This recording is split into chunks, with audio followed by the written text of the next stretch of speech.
I stood frozen outside the master bedroom door of our luxury penthouse apartment. Through the crack, I heard my husband Derek on the phone with his mother. His voice was cold, dismissive. "I'm leaving her, Mom. I can't live with a woman who earns less than me. She's dead weight. I deserve better." My hands trembled as I gripped the doorframe. For 3 years, I'd kept my secret. For 3 years, I'd watched him strut around our home believing he's the provider. Tonight, everything changes. I backed away from the door silently, my heart hammering against my ribs like it was trying to escape. The hallway suddenly felt too narrow, the air too thick. I made my way to the kitchen on autopilot, my feet, knowing the path even though my mind was somewhere else entirely. The marble countertop felt cold under my palms as I steadied myself.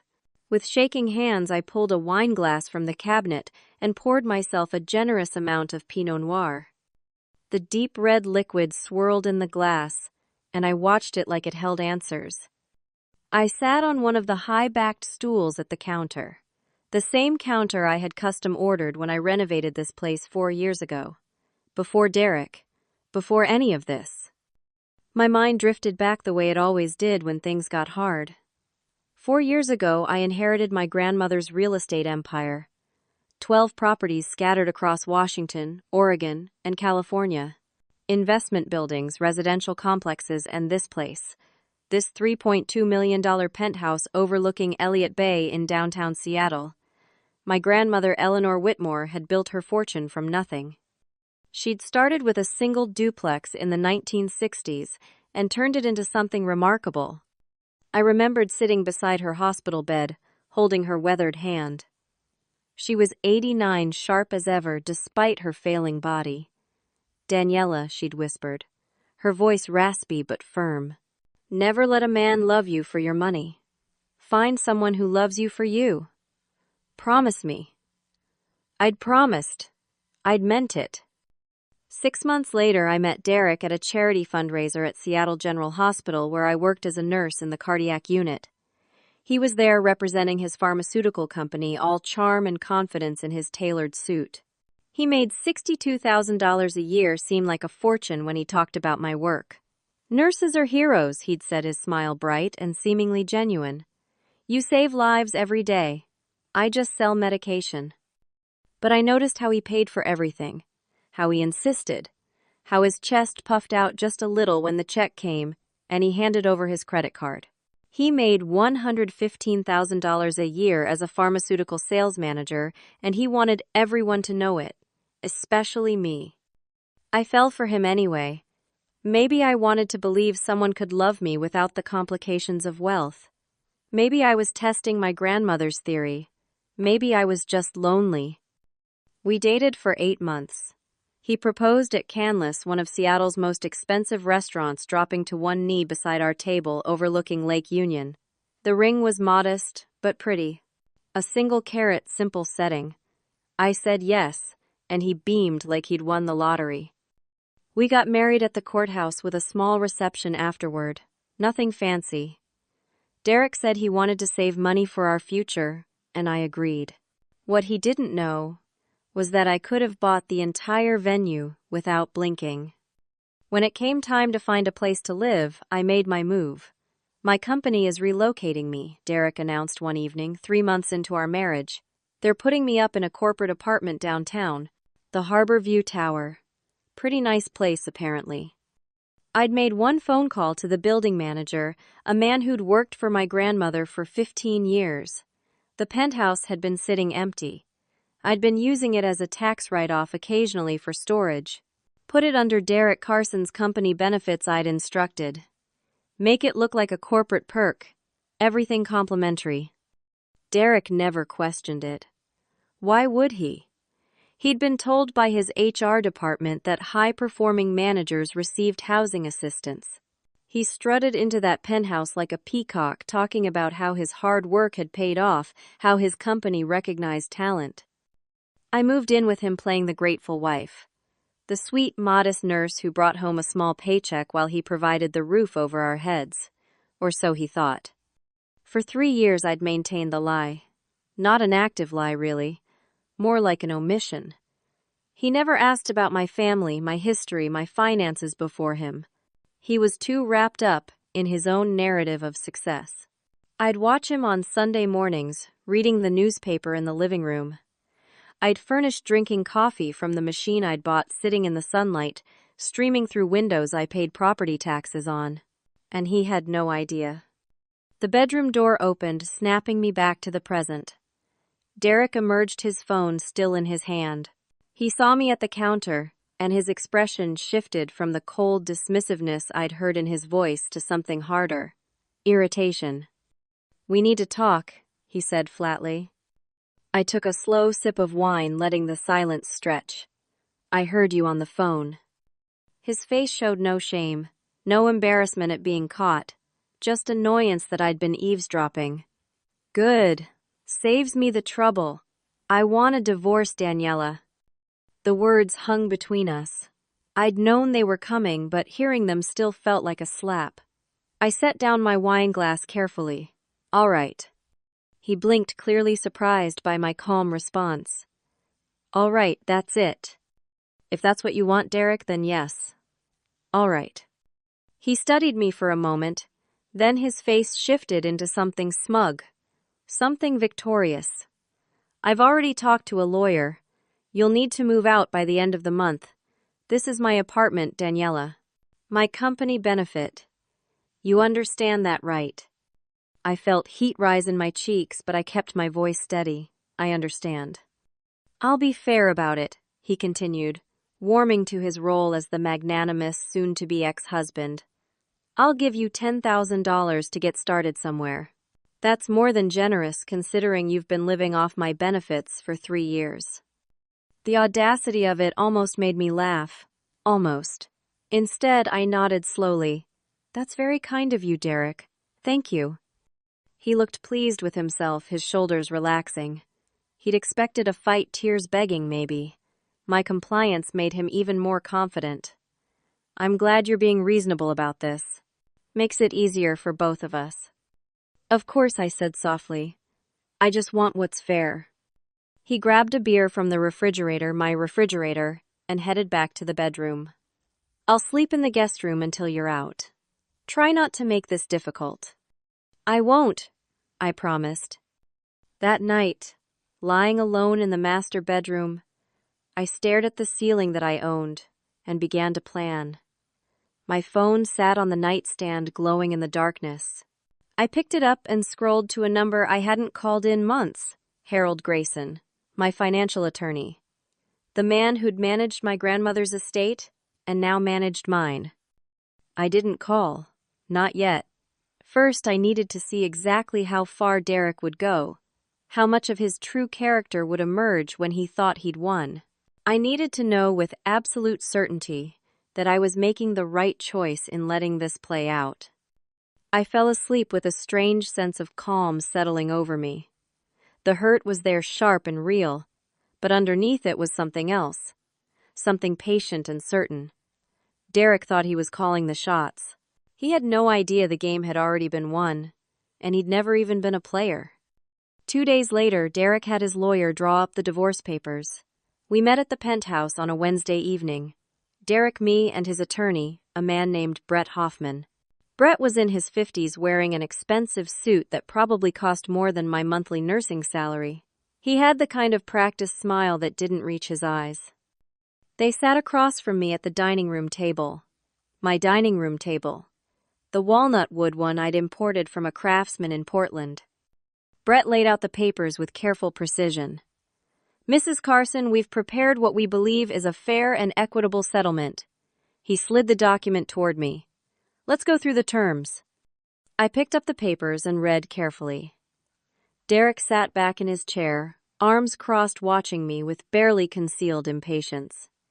"The settlement provides that you will receive $10,000, Brett explained, pointing to the relevant section. "You'll retain your vehicle, a 2012 Honda Civic, and all your personal belongings, clothing, jewelry, and personal effects." "And Derek gets," I asked, my voice mild. "Mr. Carson retains the Penthouse residence, all furniture and household items, and the joint savings account, which currently holds approximately $18,000. I nodded slowly, taking my time reading each line. What about the penthouse ownership? Derek actually laughed. It's mine, Daniela. The lease is under my company benefits. I thought we covered this already. Brett nodded in agreement. The building management has confirmed that Mr. Carson is the primary resident and beneficiary of the corporate housing program. The property is not marital asset. I paused, letting my finger trace down the page. I see. And when do you need me to sign? Derek leaned forward, his confidence growing. As soon as possible. Tomorrow if you can. I looked up at him, at this man I'd shared a bed with for 3 years. This man who thought so little of me, who was so convinced of his own superiority. I'll sign today, I said quietly. I just want this to be over. Brett looked surprised. Are you certain you're entitled to take time to review, perhaps consult your own attorney? I don't have an attorney, I lied smoothly. And I don't need one. This seems fair. Derek couldn't hide his satisfaction. See, I told you she'd be reasonable. I signed where Brett indicated my signature, neat and even. As I wrote my name, I thought about what my grandmother would say. She'd probably tell me I was playing a dangerous game. But she'd also taught me that patience was a virtue, and that men who underestimated women usually ended up regretting it. The following week was when things truly shifted. Derek's cruelty, which had been lurking beneath the surface of our marriage for months, maybe years, came out in full force. He started bringing her around.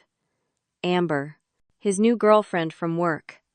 She was 26, blonde, with the kind of figure that came from expensive gym memberships and personal trainers. Everything Derek thought he deserved. They weren't subtle about it. I came home from a 12-hour shift at the hospital on Thursday to find them in the kitchen laughing and drinking wine. My wine. From my wine rack. Oh hey, Derek said casually, as if this were the most normal thing in the world. Amber, this is Daniela. Daniela Amber. Amber gave me a sympathetic smile that was anything but.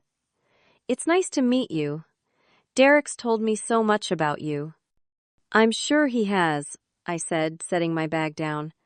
I was exhausted, my feet ached, and I'd spent the last 2 hours helping a crash victim stabilize in the ER.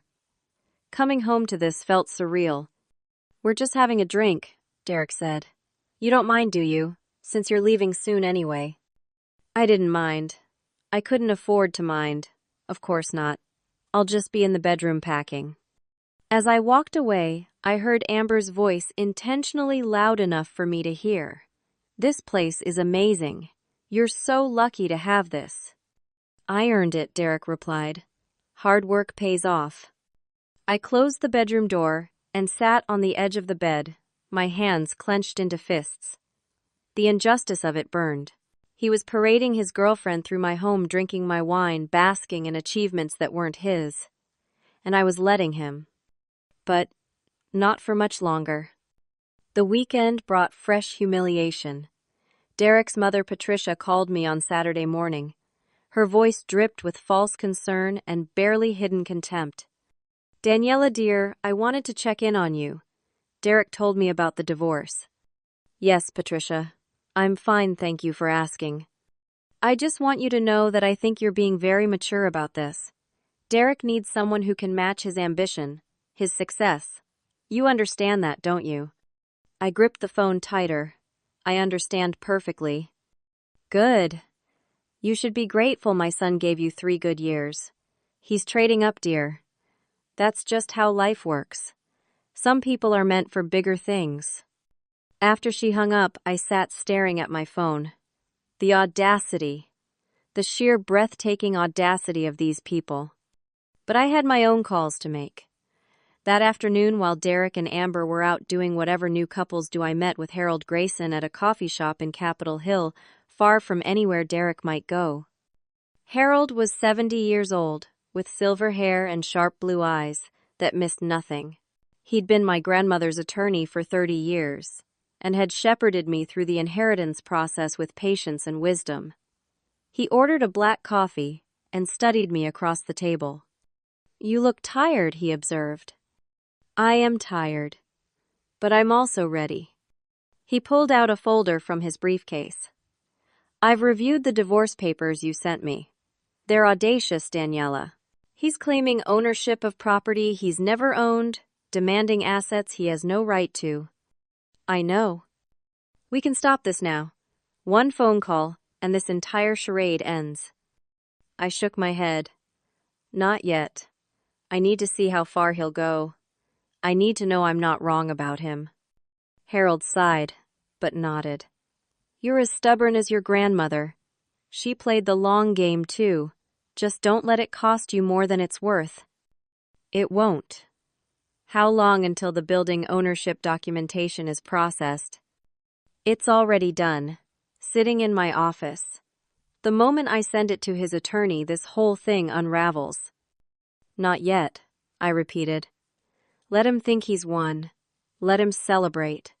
Let him show everyone exactly who he is. And then he learns what it costs to underestimate someone." The following Tuesday brought the next escalation. 1 week before my move-out date, Derek called me into the living room. Brett was there again, another stack of papers in front of him. "What's this?" I asked, though I already knew. I could feel it. The tightening noose of his arrogance. "Just a formality," Brett said smoothly. "A document stating that you acknowledge having no claim to any assets acquired during the marriage." I read through it slowly. The language was clear. I was to acknowledge that the penthouse had always been Derek's separate property acquired through his employment benefits before our marriage. It was a lie, but it was a lie that would make everything so much cleaner later. "This says the penthouse was his before we married," I said, pointing to the clause.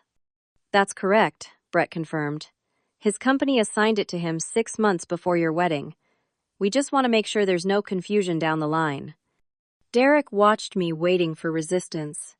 When I picked up the pen, he actually smiled. I signed my name. Again. Another lie documented. Another piece of rope he was braiding for his own neck. "Excellent," Brett said, gathering the papers. "This concludes our business. Daniela, you have until next Wednesday to vacate the premises." That night, Derek and Amber celebrated with champagne in the living room. I watched from the hallway, my packed boxes stacked in the bedroom behind me. They were laughing, kissing, toasting to their future. "To freedom," Derek said, raising his glass. "To us," Amber replied. I turned away and closed the bedroom door. 5 days left. The next morning, Thursday, Derek made his final demand. I was in the kitchen making coffee when he came in, looking refreshed and victorious. "I've been thinking," he said, leaning against the counter. "The divorce settlement, the joint account money, it's not quite enough." I poured my coffee slowly. "What do you mean?" "I want $5,000 from you. Compensation for my time, for the emotional damage of this failed marriage, for my trouble in having to deal with all this." I stared at him. "You want me to pay you $5,000? I think it's fair. You've lived off my benefits for 3 years. Consider it rent." Brett, who'd apparently been waiting in the living room, walked in right on cue. "It's a reasonable request, Mrs. Carson. Consider it a final settlement to close out all claims." I felt something inside me crack. The sheer audacity, the breathtaking entitlement. But I kept my voice level. "How would I pay it?" "You must have some savings," Derek said dismissively. "Or ask your family." I didn't have family. Not anymore. Just distant cousins I hadn't spoken to in years. But I had savings. I had accounts Derek couldn't imagine. I nodded slowly.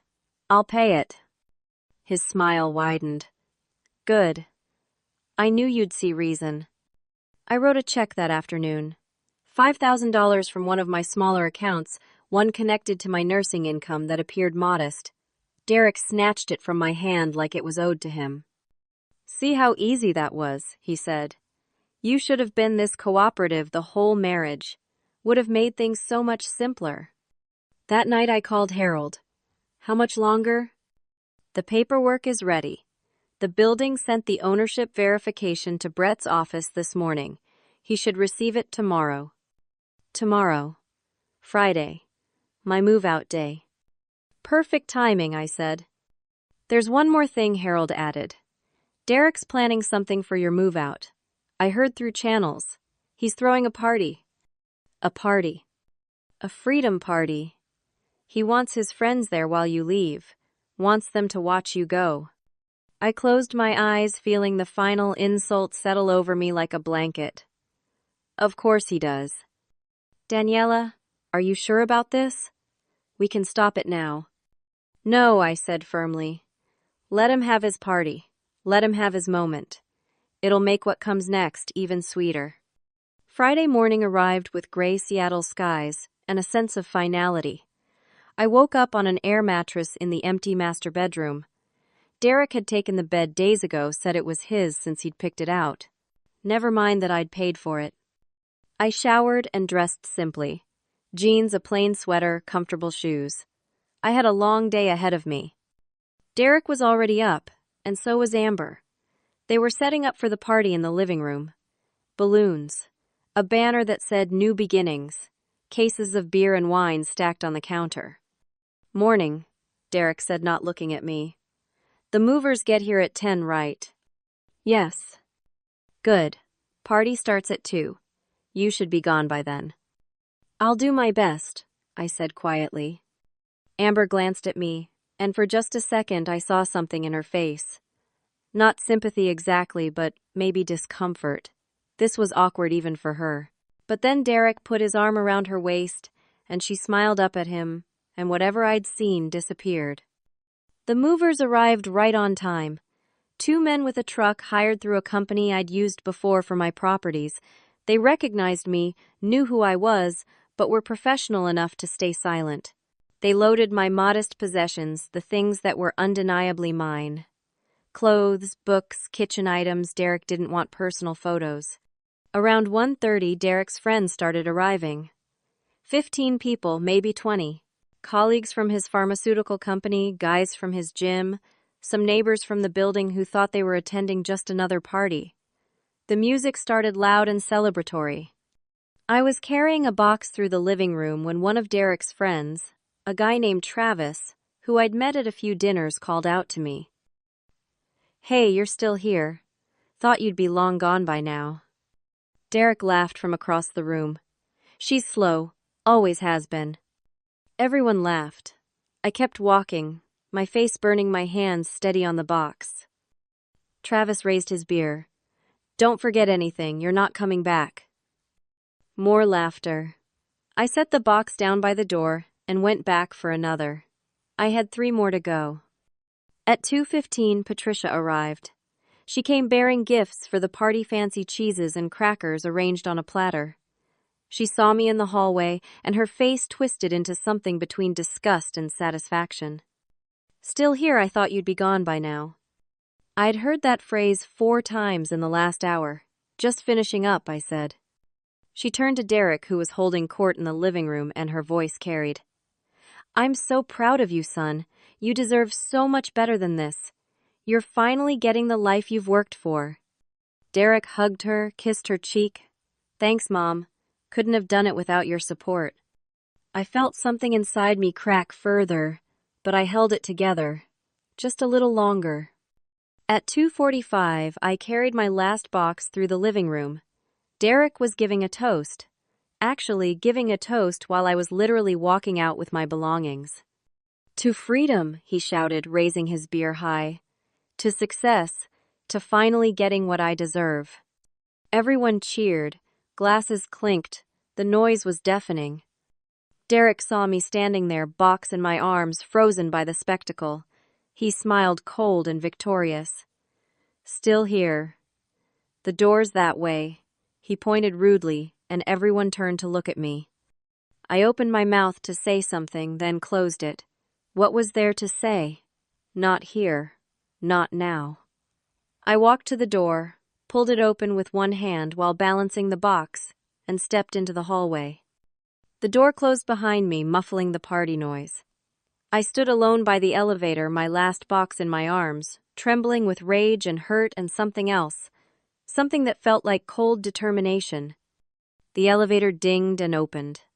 The building manager, Mr. Thompson, stepped out. He was in his 60s, had worked for my grandmother since the building opened 12 years ago. He saw me with the box, and his expression shifted to concern. "Miss Whitmore, is everything all right?" I automatically corrected him. "It's Carson," then caught myself. "Actually, it's Whitmore. Daniela Whitmore." He looked confused. "Is everything all right with the property?" "Everything is perfect," I said, managing a smile. "The transfer papers went through yesterday. Your attorney confirmed everything.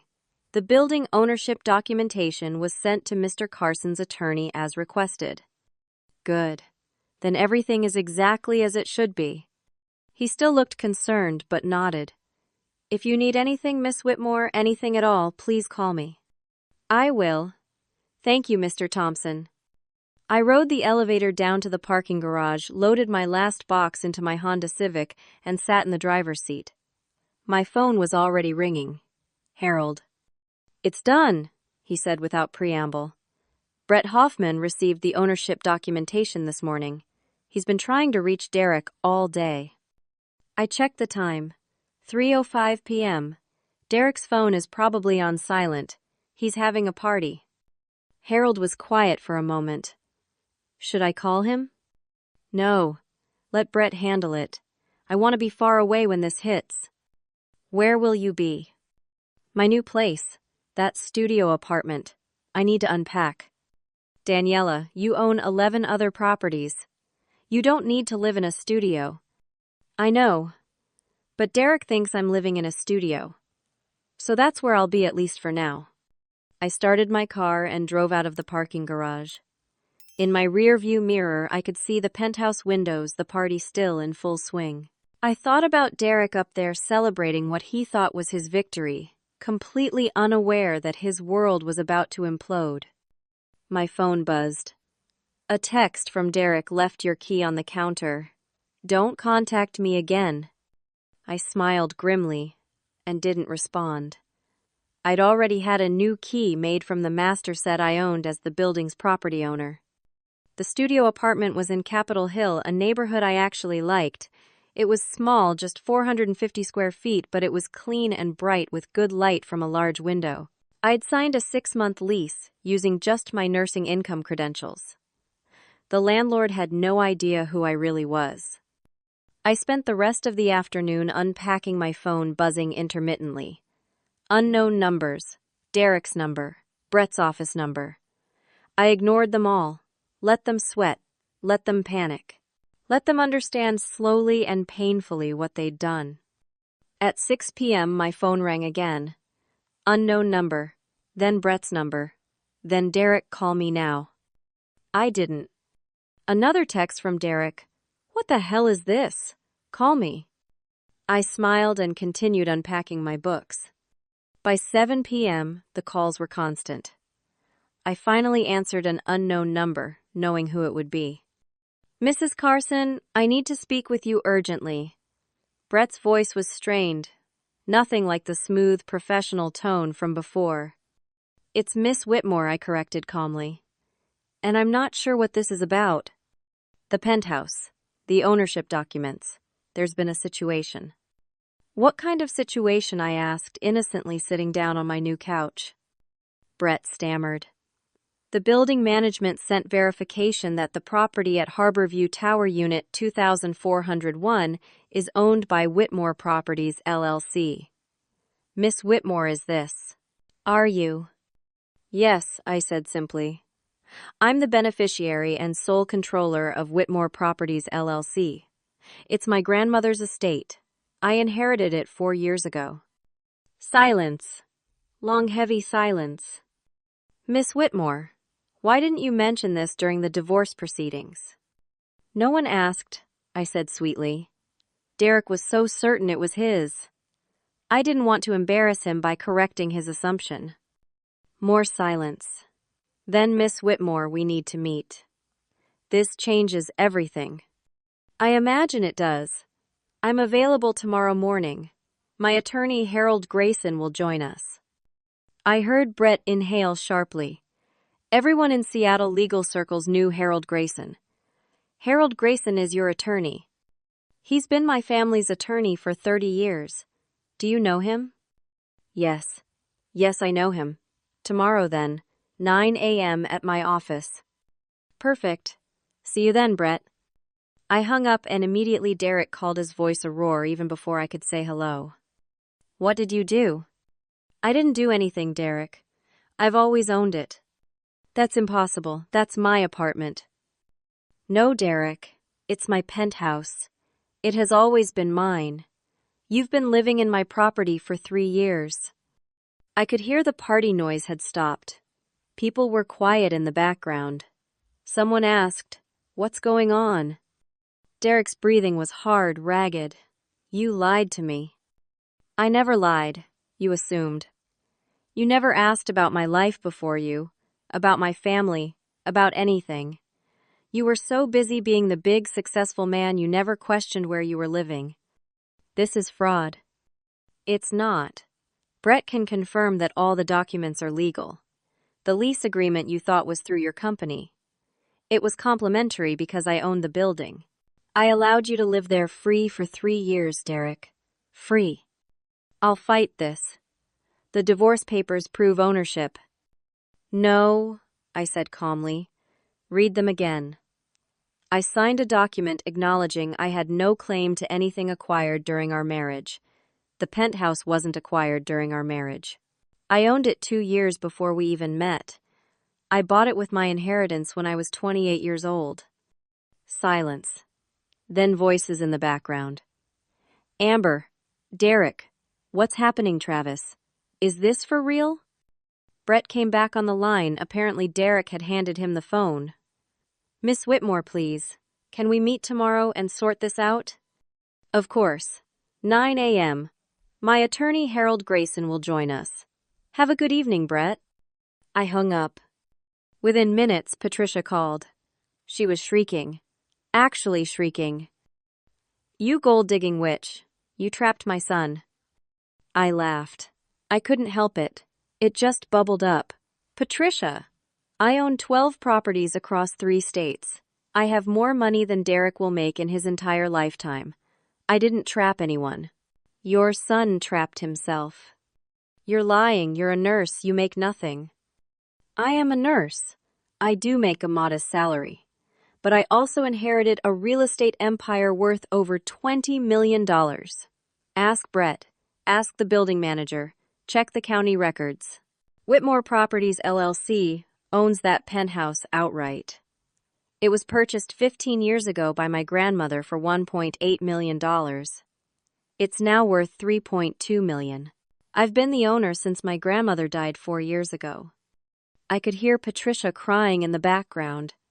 Then, Derek grabbed the phone. You can't kick me out. I have rights.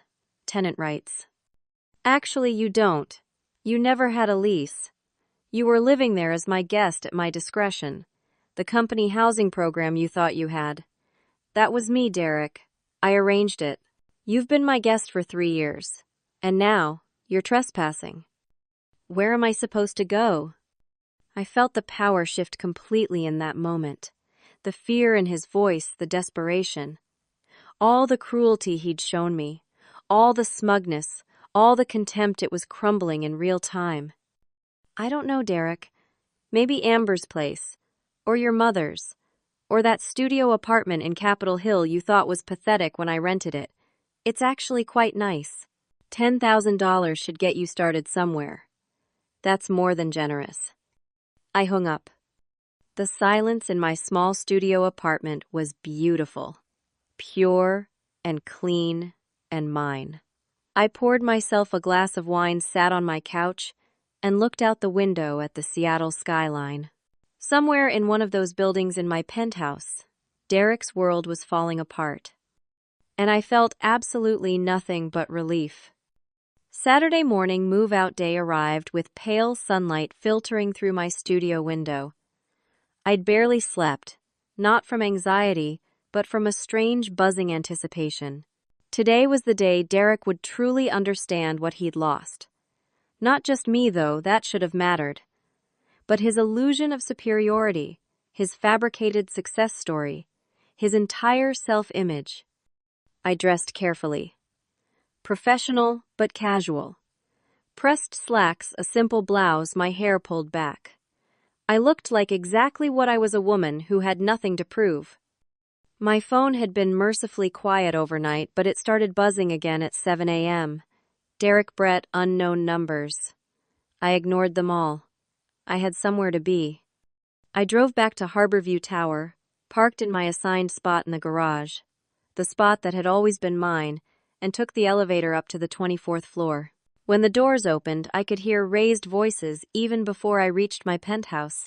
The door was open. Inside, Derek was frantically packing, throwing things into boxes with no organization or care. Amber was there too, looking uncomfortable and out of place. The party decorations from yesterday were still up, sad and pathetic in the morning light. I walked in and Derek spun around. He looked terrible. Eyes red, face haggard, still wearing the same clothes from yesterday. "You," he said, his voice hoarse. "You can't just kick me out. I need more time." "You had 3 years, Derek. That's plenty of time." Brett arrived moments later, looking rushed and unprofessional in weekend casual wear. He'd clearly been dragged out of his Saturday morning for this. Behind him was Harold, impeccable as always in a pressed shirt and slacks despite the early hour. "Miss Whitmore," Brett began, "surely we can come to some arrangement. Mr. Carson needs time to find appropriate housing." Harold set his briefcase down on the dining room table with a decisive thud. "Mr. Carson has had ample time. He chose to spend it throwing a party instead of preparing for his departure." Derek's hands were shaking as he continued packing.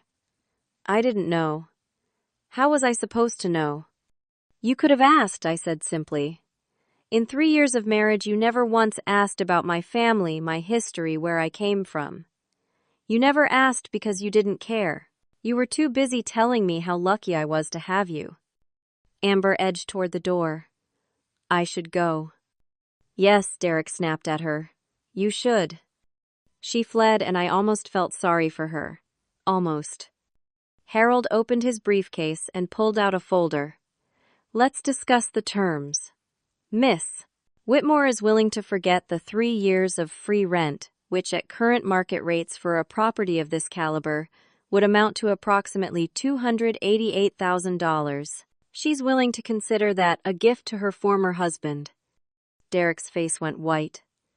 $288,000? That's the market rate for a penthouse of this size and location. $8,000 per month for 36 months. Miss Whitmore absorbed that cost without complaint, while Mr. Carson enjoyed the benefits. Brett was scribbling notes, his face carefully neutral. "That's very generous of Miss Whitmore." However, Harold continued, "Miss Whitmore requires the return of certain items that belong to her." He laid out a detailed list. The joint savings account, $18,000. The $5,000 Derek had extorted just days ago. Furniture pieces that were documented purchases by Daniela. A necklace Derek had given to Amber as a gift purchased with marital funds. Kitchen appliances. Artwork. Derek stared at the list. "I don't have $23,000 in cash." "Then you'll need to acquire it," Harold said calmly. "Or Miss Whitmore will pursue legal action for theft and fraud. You claimed ownership of property that was never yours. You coerced her into signing documents based on false pretenses. You extracted money under fraudulent claims." "I didn't know," Derek shouted. "Ignorance is not a defense when you make active claims of ownership," Harold responded. "You told your attorney this was your property. You told your friends, your family, Miss Whitmore herself. Those were lies, and they resulted in financial harm to my client." Brett held up a hand. "Let's all take a breath. Miss Whitmore, what exactly are you asking for?" I spoke for the first time since the meeting began. "I want everything that's mine returned. The money, the items, everything." Derek can keep his personal belongings, his car, his clothes, but everything else stays. Derek looked around the penthouse at the furniture, the decorations, the life he thought he'd built. There's nothing left then. Almost everything here is yours. Yes. The couch, the dining table, the bedroom set. All mine. I bought them when I renovated this place 4 years ago before you moved in. His face crumbled. Why didn't you tell me? It was the first time he'd asked the real question, and I gave him the real answer. Because my grandmother warned me.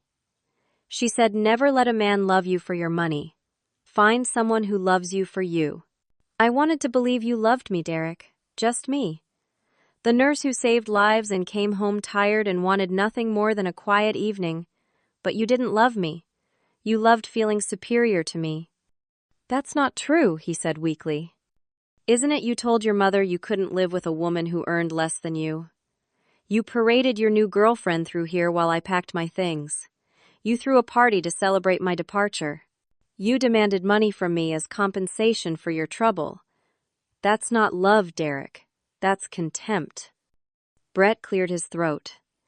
Miss Whitmore, if we can return to the practical matters, Mr. Carson will need time to gather the funds. He has 48 hours, Harold said firmly. After that, we pursue legal action. 48 hours, Derek's voice cracked. Where am I supposed to get $23,000 in 48 hours? That's not my concern, I said quietly. You have a job savings family. Figure it out the way I would have had to figure out finding a place to live with just $10,000. Patricia arrived, then bustling through the open door, with the imperious air of someone who believed they had a right to be there. She froze when she saw Harold, clearly recognizing him. What's he doing here? She demanded, pointing at Harold. He's my attorney, I said. He's been my family's attorney for 30 years.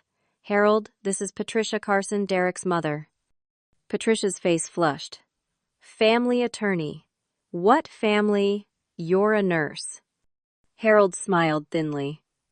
Miss Whitmore is the sole heir to the Whitmore Properties estate. Perhaps you've heard of Eleanor Whitmore. She was quite well known in Seattle real estate circles. Patricia's mouth opened and closed. She had heard of Eleanor Whitmore. Everyone in Seattle who paid attention to business had. The Eleanor Whitmore who owned half of Capitol Hill she finally managed. That's my grandmother, I confirmed. She left me everything when she died 4 years ago. 12 properties, investment accounts, stocks, bonds. This penthouse was one of the smaller holdings. Patricia sank into a chair uninvited.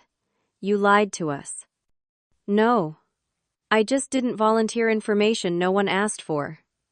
Derek never asked about my family. He assumed I had nothing because I worked as a nurse. He built an entire narrative around that assumption, and I let him. That was my mistake. Your mistake, Derek spat. Your mistake was lying for 3 years. No, I said firmly. My mistake was thinking you might love me enough that money wouldn't matter. I was testing you, Derek. Testing whether you could value someone for who they were, not what they earned. You failed spectacularly. Harold closed his folder. Mr. Carson, you have 48 hours. Here's my card. When you have the funds, contact me and we'll arrange the transfer. Until then, I suggest you find temporary housing. Where am I supposed to go? Derek asked again, his voice small. Your mother's house has 4 bedrooms, I said. I'm sure she has space. Patricia stood up abruptly. This is outrageous. You can't just throw him out on the street. I'm not. I'm giving him 48 hours to collect his belongings and find accommodation. That's more than he gave me.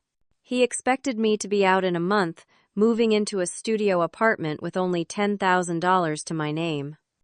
That's different, Patricia insisted. Why? Because he's your son. Because he's a man. Because you think he deserves more than me. She had no answer for that. Brett gathered his papers. I think we're done here for now. Derek, let me be clear. I can no longer represent you in this matter. Miss Whitmore owns the building, where my firm's offices are located. It's a conflict of interest. Derek stared at him. She owns your building too. Harbor Professional Plaza, yes. Whitmore Properties acquired it 8 years ago.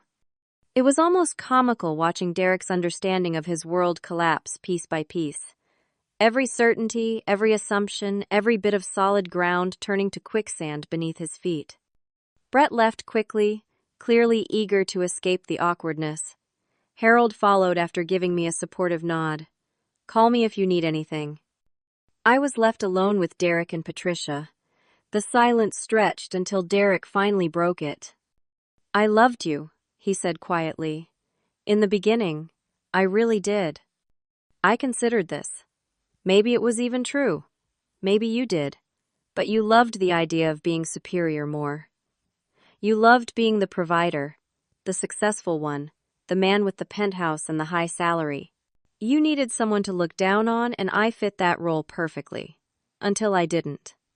What happens now? He asked. Now you pack your things. You return my money.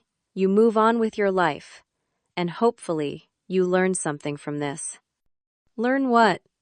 That I should ask women if they're secretly rich before I marry them.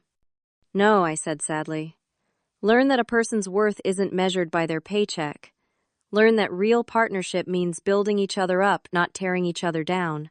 Learn that respect matters more than superiority. But honestly, Derek, I don't think you will learn that. I think you'll just be more careful next time. Patricia pulled on Derek's arm. Come on, let's go. You can stay with me while we figure this out. They gathered some clothes and essentials, moving through the penthouse like ghosts. I watched from the kitchen, feeling neither triumph nor grief. Just a strange, hollow relief. As they reached the door, Derek turned back one last time. I hope you're happy. I'm getting there, I replied. When they left, I walked through the penthouse slowly, room by room. It felt different now, lighter somehow, like a weight had been lifted. This was my space again, mine, without the shadow of Derek's contempt, without the performance of being less than I was. I called Mr. Thompson, the building manager. I'll need the locks changed, please. And I'd like to arrange for cleaning services. Deep clean everything. Of course, Miss Whitmore. Right away. Miss Whitmore. Not Mrs. Carson. I was reclaiming myself piece by piece. I spent Saturday afternoon in the penthouse planning the changes I wanted to make. New paint colors, maybe. Different furniture arrangements. I wanted to erase every trace of the life I'd pretended to live here. My phone started buzzing around 5 p.m. Unknown numbers at first, which I ignored. Then Brett's office number. Then Derek's number repeatedly. Text messages started flooding in. Derek, call me now. Derek, I need to talk to you. Derek, this isn't over. Derek, what the hell is this? I didn't respond. Let him panic. Let him spiral. I continued making notes about paint samples, furniture catalogs open on my laptop. Around 6 p.m., I finally answered an unknown number. It was Brett, and his voice had lost all its professional smoothness. Mrs. Carson, Miss Whitmore, I need to speak with you urgently. Good evening, Brett. What can I do for you?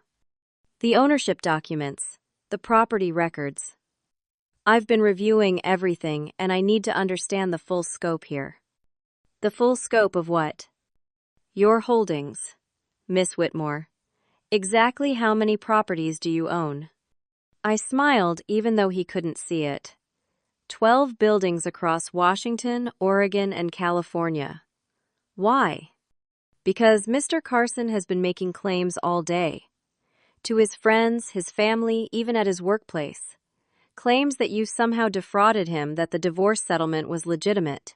But now people are asking questions. And the more I dig, the more I realize just how wrong he was about everything. What exactly are you looking for, Brett? Verification. I need to know if what Mr. Carson is saying could possibly be true. Could you have somehow acquired these properties recently, during the marriage? No. I inherited everything 4 years ago, 6 months before I met Derek. My grandmother's will, the trust documents, the property transfers, they're all dated and filed with the county. Harold can provide you with copies if you need verification. Brett was quiet for a long moment. Miss Whitmore, may I speak candidly? Please do. In my 20 years as an attorney, I've never seen someone so thoroughly misunderstand their own financial situation. Mr. Carson genuinely believed he was the wealthy one in your marriage. He had no idea, did he? None at all. Why? Why didn't you tell him? Because I wanted to know if he could love me for me. Just me. The answer turned out to be no. Brett sighed. He's in serious trouble, you know. Beyond just the money. His employer is asking questions. Apparently, he's been inflating his success, his lifestyle to colleagues and superiors. He told them he owned that penthouse. That's his problem, not mine. Of course. Of course. I just wanted you to know. There may be professional consequences for him beyond the personal ones. Again, Brett. Not my problem. After I hung up with Brett, Derek called immediately. I answered this time. What did you tell Brett? He demanded, no greeting. The truth. That I own the penthouse, have owned it for years, and that you never had any claim to it. You're ruining my life. No, Derek. You ruined your own life. I'm just stopping you from stealing mine. I didn't steal anything. I thought it was mine. You thought wrong. And instead of asking questions, instead of being curious about your wife's life, you built an entire fantasy where you were the successful provider and I was the grateful dependent. That fantasy was never real. I could hear him breathing hard on the other end. People are talking. At work, everyone's asking questions. Travis called me, wanted to know if it was true. If I'd been living in someone else's apartment this whole time. What did you tell him? What could I tell him? That my wife was secretly a millionaire and I never knew, that I threw a party celebrating her departure in her own apartment. I sound like an idiot. You do sound like an idiot, because you were one. You were so convinced of your own superiority that you never questioned anything. My boss wants to meet with me Monday morning, wants to discuss my housing situation, whether I've been honest about my assets on company forms. Have you? Silence. Derek, have you been honest on your company forms? I listed the penthouse as my residence. They give bonuses based on cost of living on housing expenses. I've been getting an extra $2,000 a month because they thought I was paying $8,000 in rent. I closed my eyes. So you've been defrauding your employer too. I didn't know it wasn't mine. But you knew you weren't paying rent. Where did you think that money was going? More silence. Then I thought it was a company benefit. They told me it was a company benefit. Who told you that? HR. When we got married, they said, high-performing managers received housing assistance. I never questioned it. Because he'd wanted to believe it. Because it fit his narrative. Derek, I arranged that with the building manager. I made it appear to be a company benefit, so you wouldn't question living there. But you weren't actually receiving anything from your employer. It was all me. Why would you do that? Because I loved you. Because I wanted us to have a nice place to live. Because I was stupid enough to think that maybe eventually I could tell you the truth and you'd laugh and love me anyway. I can't believe this, he muttered. My entire life is falling apart. Your entire life was built on false premises. This was always going to happen eventually. I just finally got tired of pretending to be less than I am. Patricia grabbed his phone. I heard the fumbling. You vindictive witch. You planned this. You set him up. Patricia, I did nothing except stay quiet. Derek set himself up. He built a house of cards, and now it's collapsing. That's not my fault. He's losing everything. His job, his reputation, his home. He never had a home. He had my home. And he treated me like garbage in it. He paraded his girlfriend through my living room. He threw a party celebrating my departure. He demanded money from me. He got exactly what he deserved. We'll fight this. We'll take you to court. On what grounds that I owned property before I met your son and didn't tell him about it? That's not illegal, Patricia. Stupid maybe, but not illegal. You trapped him. How? By working as a nurse. By not bragging about my inheritance. By letting him believe what he wanted to believe.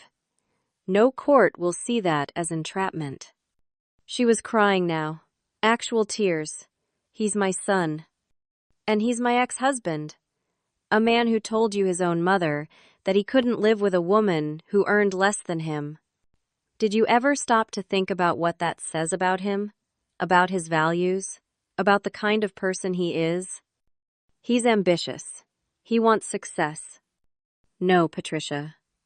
He wants superiority. There's a difference. Success is about achieving your goals. Superiority is about being better than others. Your son didn't want a partner. He wanted an audience. Someone to make him feel important. I played that role for 3 years and I'm done. Derek took the phone back. What do you want from me? Just tell me what you want and let's end this. I want my money back. All of it.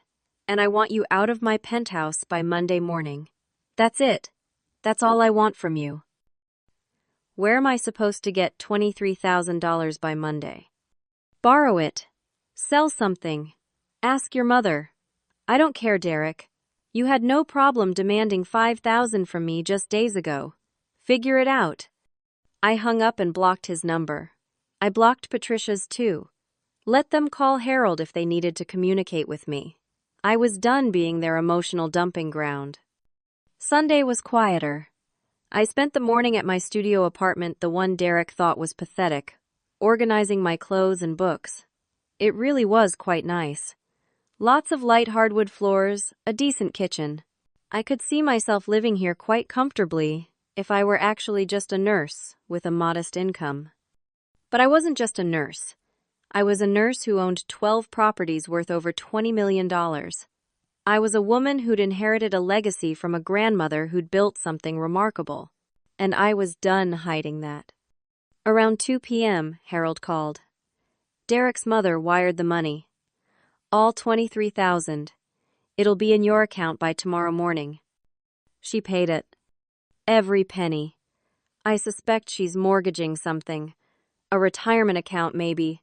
But, yes, she paid it. I felt an unexpected twist of guilt. Patricia was difficult, demanding, judgmental, but she was also a mother protecting her son even when he was wrong. I almost feel bad. Don't. She enabled his behavior for years. Maybe this will teach them both something valuable. Will it? Probably not, but that's not your responsibility. Derek is clearing out the penthouse today. Mr. Thompson is supervising. He'll be gone by this evening. Good. There's one more thing. Derek's employer called me. They're terminating him. Turns out he's been falsifying expense reports for 2 years. The housing allowance fraud was just the beginning. He's losing his job. Tomorrow morning. They're offering him the option to resign, but either way, he's done. Word got out about the divorce situation, and they started digging. Found all sorts of irregularities. I should have felt triumphant. This was Derek getting his full comeuppance. But I just felt tired. How much did he steal? Around $40,000 over 2 years. They're considering criminal charges. Will they file? Probably not if he returns the money and resigns quietly. But it's going to follow him. This industry talks. He won't work in pharmaceutical sales in Seattle again. After hanging up with Harold, I sat in my small studio apartment looking out at the city. Derek's life was imploding completely.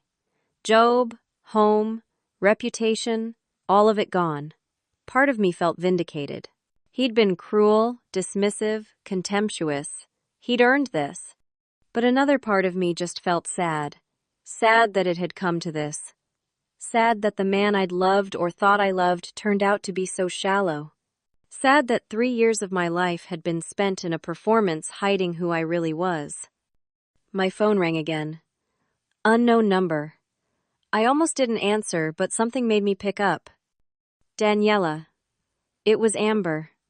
Her voice was small, uncertain. Amber, why are you calling? I just wanted to say, I'm sorry. For everything I didn't know. About you, about the apartment, about any of it.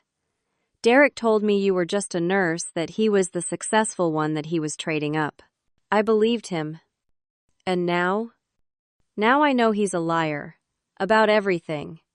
He lied to me, to his company, to everyone. I feel like an idiot. You're not an idiot. He's very convincing when he wants to be. How did you do it? How did you just walk away and let him think he'd won? Because I knew the truth would come out eventually. And because sometimes the best revenge is just letting people destroy themselves. She laughed, but it was bitter. He's been calling me all day wanting to stay at my place. I said no. I have a studio apartment, Daniela. A tiny studio that I can barely afford. He thought I was some kind of upgrade, but I'm just another person trying to make rent. What did he say? He said I wasn't being supportive, that a real partner would help in a crisis. I told him a real partner wouldn't have lied about everything. Good for you.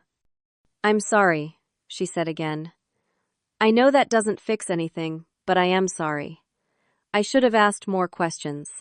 I should have seen through him. We all should have, I said quietly. But we saw what we wanted to see, or what he wanted us to see. Either way, it's over now. After Amber hung up, I made a decision. I was done hiding, done pretending, done making myself smaller for anyone's comfort. Tomorrow I'd go back to work at Seattle General as Daniela Whitmore, nurse and property owner. Both things, not one or the other. Monday morning arrived with rain typical for Seattle in October. I dressed for work in my scrubs, pulled my hair into a practical ponytail, and drove to Seattle General for my 7 a.m. shift. I felt lighter somehow, like I'd shed a skin I'd been wearing too long. My coworker Lauren caught me at the nurse's station before rounds. Is it true, everything people are saying? Word traveled fast, apparently. What are people saying? That you're secretly rich. That your husband thought he owned a penthouse, but it was actually yours. That he threw a party in your apartment while you moved out. I logged into the computer to check my patient assignments. It's all true. All of it. Every word. My grandmother left me a real estate portfolio worth over $20 million. Derek lived in my penthouse for 3 years without knowing I owned it. He threw a party celebrating my departure, and now he knows the truth. Lauren stared at me. $20 million, and you still work here. I love my job, Lauren. I love being a nurse. The money doesn't change that. But you could retire, travel, do whatever you want. I do whatever I want. What I want is to be here helping people. The money just means I'm doing it because I choose to, not because I have to. That makes it better, not worse. She shook her head, smiling. You're something else, Daniela Whitmore. Yes, I am. Now let's go check on Mr. Patterson in room 412. His cardiac enzymes came back elevated overnight. Work was good. Work was real. Someone's heart rate, blood pressure, oxygen levels, those things didn't care about money or property or divorce drama. They just were, and I could help. That mattered. During my lunch break, Harold called. Derek and his attorney, not Brett, but a new one, want to meet. They're prepared to return the money this afternoon. Already. Patricia mortgaged her house, got an emergency loan. She's desperate to make this go away. Set it up. But Harold, I want something more. What? I want a signed acknowledgement from Derek. Something stating that he falsely claimed ownership of my property that he extorted money from me under false pretenses, and that he apologizes for his treatment of me during our marriage. Daniela, he'll never sign that. Then, he can face legal charges for fraud and theft. His choice. Harold was quiet. You're tougher than your grandmother. She would have just taken the money. My grandmother never had a man try to humiliate her in her own home. I did. I want acknowledgement. I'll make it happen. The meeting was set for 5 p.m. at Harold's office, a beautiful suite in a building I owned in Pioneer Square. Derek arrived with his new attorney, a woman named Sandra Pierce, who looked competent and expensive. Patricia was with them too, her face haggard and aged. I arrived last, still in my scrubs from work, my hair still in a ponytail. I looked exactly like what I was, a nurse who'd just finished a 12-hour shift. But I held all the power in this room, and everyone knew it. Sandra laid out the terms efficiently. Miss Whitmore, my client, is prepared to return the full $23,000. In addition, he will sign a document acknowledging your sole ownership of the Penthouse property and relinquishing any and all claims to said property. That's a start, I said. But not enough. Derek's head snapped up. Not enough. What more do you want? Harold slid a document across the table. Miss Whitmore requires a full acknowledgement of wrongdoing, including false claims of ownership extortion and emotional harm. Sandra read through it, her expression carefully neutral. This is essentially an admission of fraud. Because fraud was committed, I said calmly. He didn't know, Patricia interjected. He made an honest mistake. An honest mistake is thinking you left the coffee pot on. This was 3 years of Derek claiming ownership of property that wasn't his, enjoying free housing worth over $250,000, and then demanding money from me based on false claims. That's not a mistake. That's fraud. Derek looked at Sandra desperately. Do I have to sign this? If you don't, Harold said, Miss Whitmore will file criminal charges. Grand theft, fraud, extortion. You're already facing termination from your employer and possible criminal charges there. Do you really want to add to that? Derek's face crumbled. He looked at his mother, who was crying quietly in her chair. He looked at Sandra, who gave him a small nod. He looked at me, and I saw something I'd never seen before in his eyes: genuine remorse. I'm sorry, he said quietly. I really am. Not just because of this, because of all of it. I treated you terribly. I thought I was better than you because I made more money, and I was wrong. About everything. Sign the document, I said, unmoved. He signed. Sandra verified the electronic transfer of funds. $23,000 back in my account. She notarized the acknowledgement document. Everything legal, everything documented. Is there anything else? Sandra asked. One more thing, I said. Derek, I need you to understand something. This wasn't about revenge. This was about respect. You disrespected me for 3 years. You made me feel small and worthless and lucky to have you. You paraded your new girlfriend through my home and celebrated my departure. You demanded money from me as if I owed you something. All of that was your choice. These consequences, they're not me being vindictive. They're just the natural result of your actions. I understand, he said, though I wasn't sure he really did. I hope someday you actually do. I hope you learn that a person's value isn't measured by their paycheck, that respect is more important than superiority. That real love means lifting someone up, not putting them down. I hope you learn all of that, Derek. For your sake and whoever you end up with next. Patricia stood up abruptly. We're done here. Derek, let's go. They left, Sandra following after giving me a small nod of professional respect. I sat back in my chair, suddenly exhausted. Harold poured me a glass of water from the pitcher on his desk. You did well, he said. Your grandmother would be proud. Would she? I feel like I wasted 3 years of my life. You learned something valuable. You tested your grandmother's theory and found it was correct. Not all lessons are pleasant, but they're still valuable. Expensive lesson. You can afford it, he said with a slight smile. Both financially and emotionally. You're stronger than you think, Daniela. Over the next 2 weeks, the dominoes continued to fall. Derek resigned from his pharmaceutical company under pressure, facing an agreement to pay back the $40,000 he'd fraudulently claimed in expenses. He moved in with Patricia, whose house was now mortgaged to cover his debts. His reputation in Seattle's pharmaceutical industry was destroyed. Word traveled fast about the divorce, the penthouse, the fraud. He applied for jobs but kept getting rejected after background checks. Amber completely cut him off after he tried one more time to get back together with her. She told him she deserved someone honest, and he wasn't it. Travis and the other friends from the party stopped returning his calls. Nobody wanted to be associated with the guy who'd celebrated in someone else's apartment. I heard all of this through various channels. Seattle was a big city, but certain circles were small. People talked, and they talked about Derek.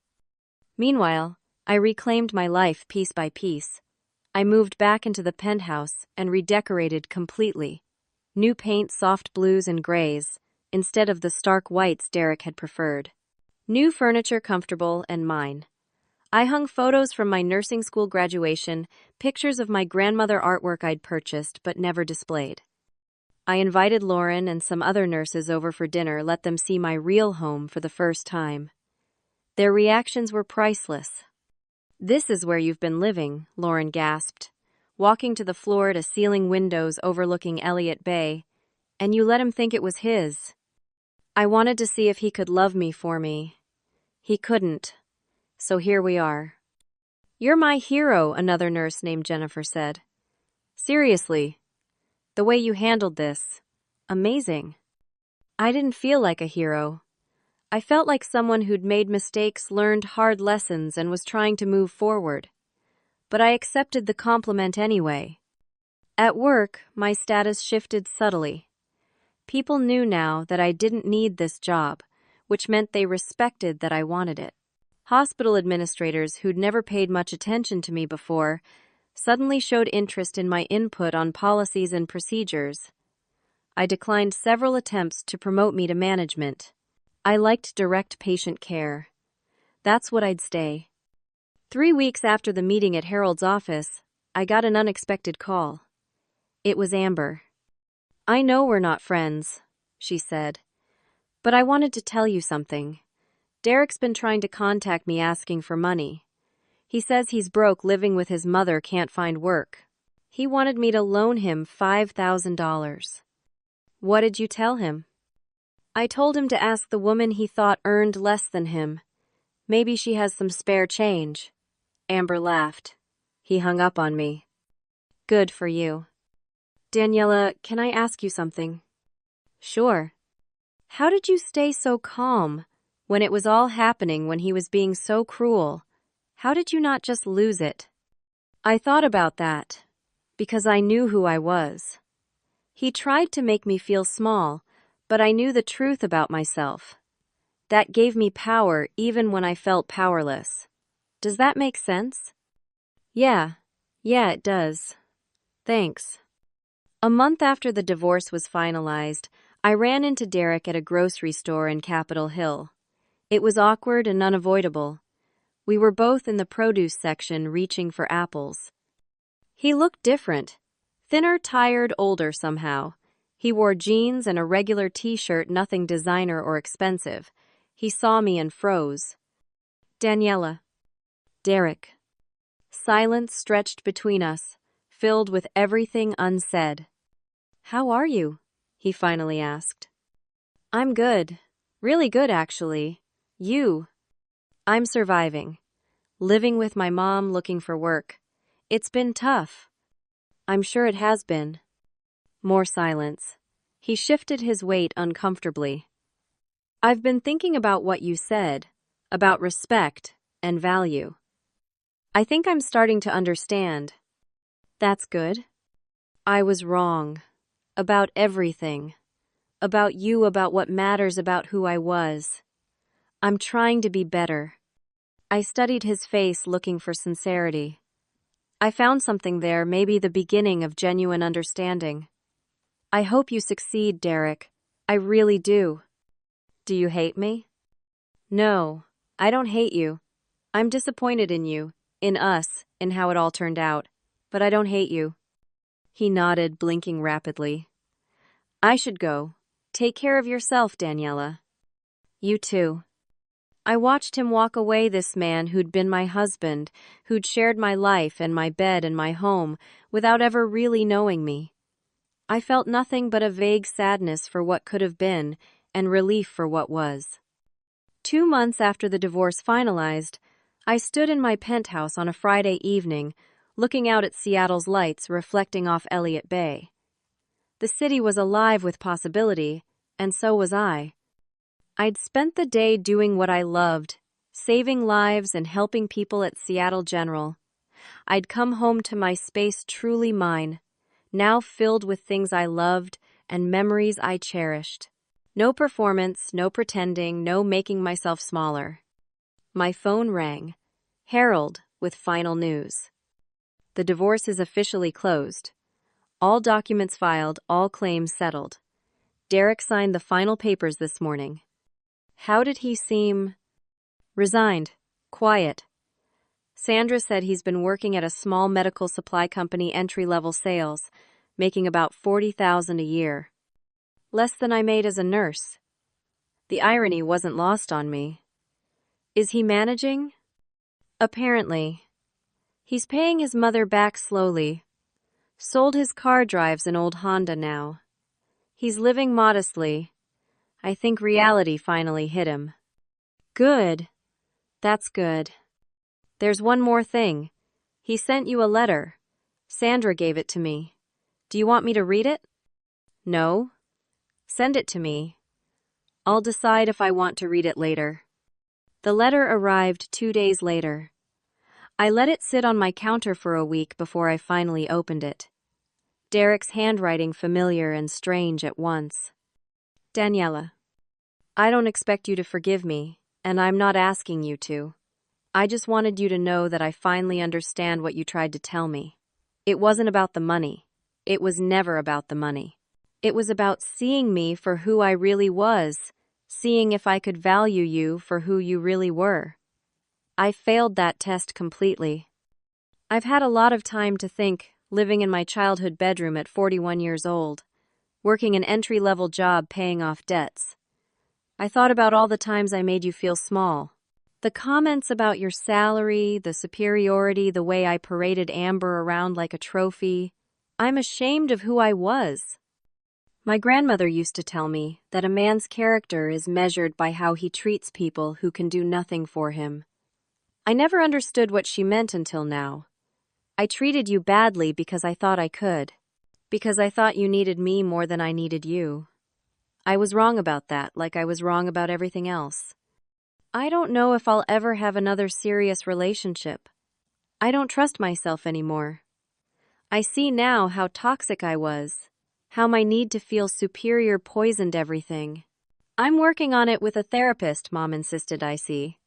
It's hard work facing who you really are. I hope you're happy. I hope you found someone who values you for everything you are, not just the parts that make them feel important. You deserve that. You always did. I'm sorry. For all of it. Derek. I read the letter twice, then folded it carefully and put it in a drawer. It was a good apology, maybe even genuine. But it didn't change anything. The hurt was still real. The betrayals still stung, the 3 years were still wasted. But I was moving forward, and that was what mattered. 3 months after the divorce, I made a decision. I was done hiding who I was. I updated my social media profiles, something I rarely used, but maintained for staying in touch with old friends. I posted a photo of my view, with a simple caption. Sometimes we make ourselves smaller to fit someone else's expectations. Sometimes we hide our light so others feel brighter. I spent 3 years doing that, and I'm done. This is me, Daniela Whitmore, cardiac nurse at Seattle General, granddaughter of Eleanor Whitmore, owner of Whitmore Properties, lover of good coffee, and bad reality TV friend. Daughter survivor, all of it. No more hiding. No more shrinking. Just me. The responses were overwhelming. Friends from nursing school I'd lost touch with reached out.